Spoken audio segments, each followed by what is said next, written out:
Va te faire cuire le cul, Dredd. Jamais je me rends. Plutôt me passer sur le corps. Visée autoguidée, turbosulfateuse. Bon, ok, je me rends. C'est sûr que... autosulfateuse... pas finir comme une passoire, moi. Hein. Allez, générique.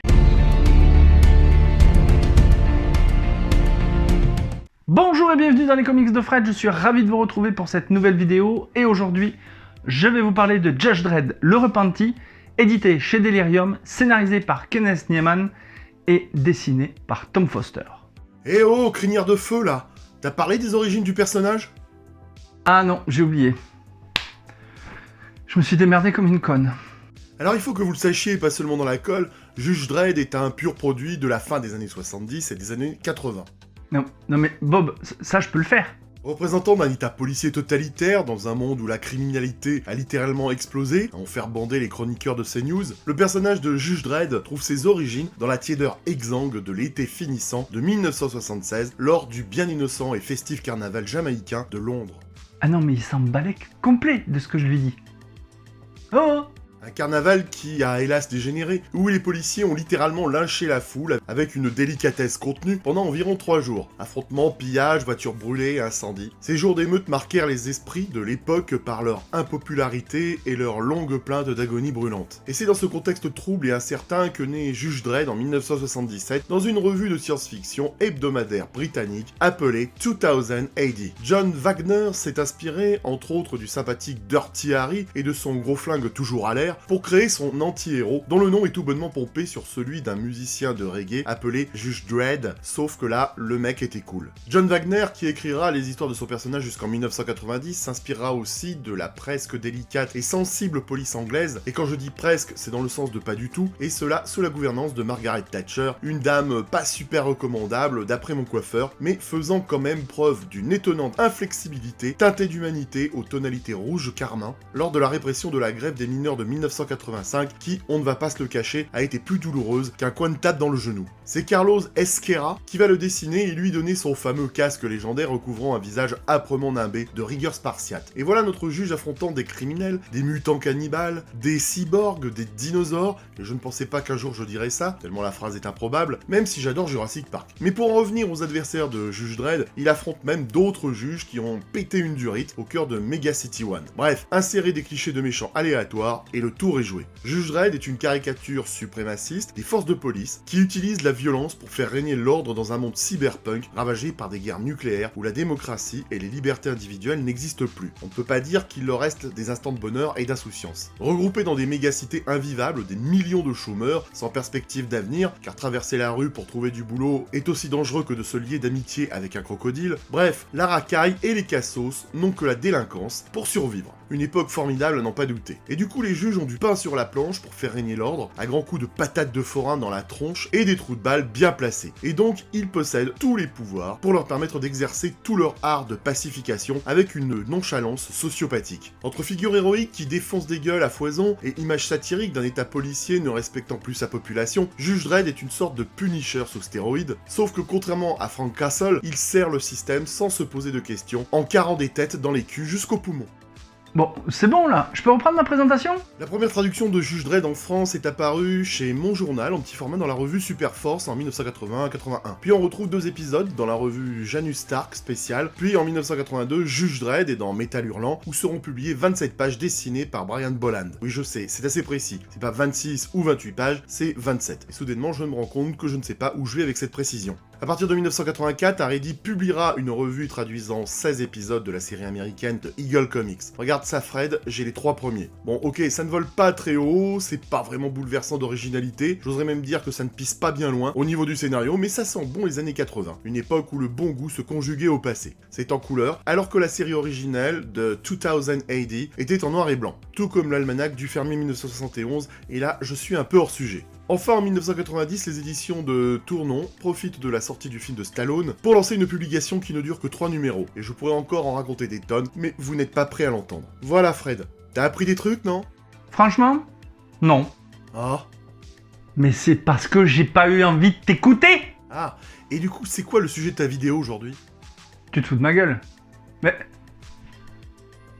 c'est Judge Dredd. Connais pas, hein. Bon, revenons à nos moutons. De quoi ça parle, Judge Dredd le repenti? Asher était juge. Il avait un bel avenir devant lui, sauf qu'il a commis une monumentale erreur. Il a tué un civil lors d'une opération. Et il fut directement envoyé sur Titan pour y purger une peine de 20 ans de prison. Lorsqu'il revient de détention, il est marginalisé, montré du doigt par ses anciens collègues. Ils ont perdu toute confiance en lui, et notamment Dredd. Et ce dernier le suit de très très près. Et je sens que ce petit synopsis, où je ne t'ai pas tout révélé, t'intéresse grandement. Hein. Allez, je te raconte un petit peu en détail ce qui se passe. Ne bouge pas. Scénaristiquement parlant, le récit se compose en 3 parties. La première, c'est un homme repenti. La deuxième, un honnête homme. Et la troisième, un homme déçu. Niemann nous présente donc Asher qui revient de 20 ans de détention sur la planète Titan et qui tente par tous les moyens de s'amender et d'essayer de retrouver sa place même s'il est obligé de repartir au bas de l'échelle. Puisque son objectif final est de servir à nouveau sa ville. Ce qu'on peut voir à la lecture de ce récit, c'est que chaque partie se présente comme une prise de conscience. Dans un premier temps, Asher va se repentir puisqu'il va aider la fille de sa victime, mais au final, il va finir par se résigner. Ce qu'il y a d'intéressant à voir dans ce récit, c'est que Judge Dredd, il est intransigeant et buté, même s'il voit bien tous les efforts que fait Asher pour s'en sortir et pour changer. L'objectif principal de Dredd, c'est de stopper en douceur l'ancien juge. En parcourant le comics, tu t'aperçois en tant que lecteur que le parcours de rédemption de l'ancien juge, il est jonché de cadavres. Mais alors, est-ce que Asher se défend-il vraiment? Étant donné que la population locale n'est pas tendre avec les juges et surtout les juges déchus de leurs droits,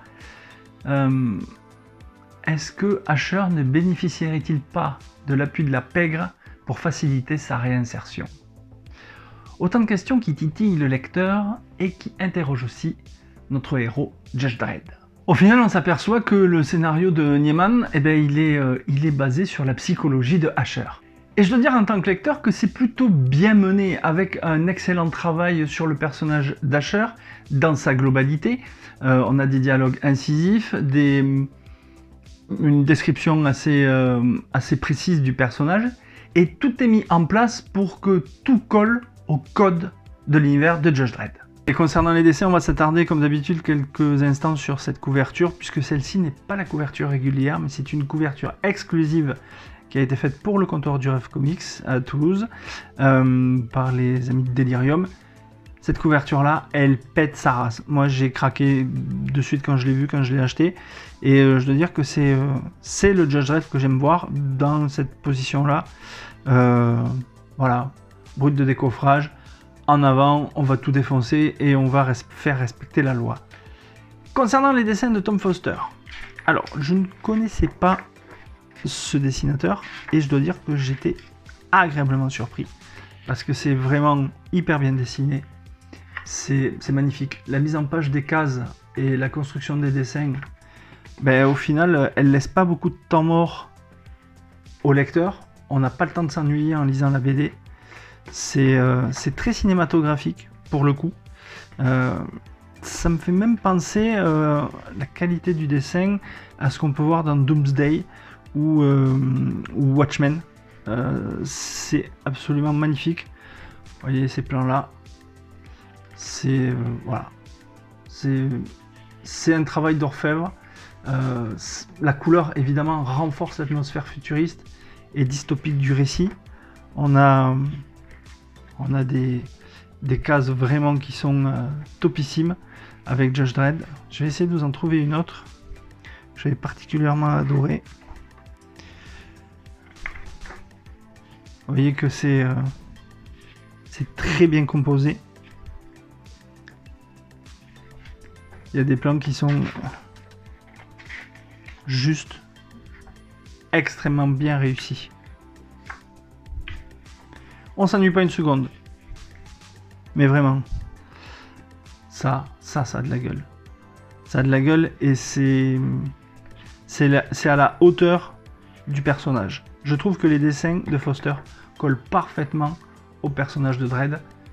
Et si vous aimez ce genre de dessin, au final, foncez, achetez Judge Dredd le Repenti, vous n'allez pas être déçus. Mon avis sur Judge Dredd le Repenti. Bon, vous l'aurez compris, j'ai kiffé ce récit, c'est un excellent comic sur le juge le plus emblématique de Mega City One. C'est un régal tant au niveau du scénario que des dessins, les dessins sont réalistes, c'est bien agencé, la composition des planches, elle est juste magnifique, et on prend une claque monumentale. Donc si vous aimez Judge Dredd et l'univers de Mega City One et tout cet univers futuriste, cet album-là est fait pour vous, donc foncez dans les meilleures librairies et demandez Judge Dredd, vous n'allez pas le regretter. Voilà, cette vidéo est maintenant terminée, j'espère que ça vous a plu, que ça vous a donné envie de lire du Judge Dredd. Dites-moi dans les commentaires si vous l'avez lu, et ce que vous en avez pensé, ou si vous comptez vous le procurer après avoir vu cette vidéo. Quant à nous, on se retrouve très très bientôt. En attendant, lisez des BD, des comics, c'est bon pour le moral. Ciao ciao. Ah, mais Dredd, vous êtes là. Un petit truc à rajouter? L'audience s'est levée.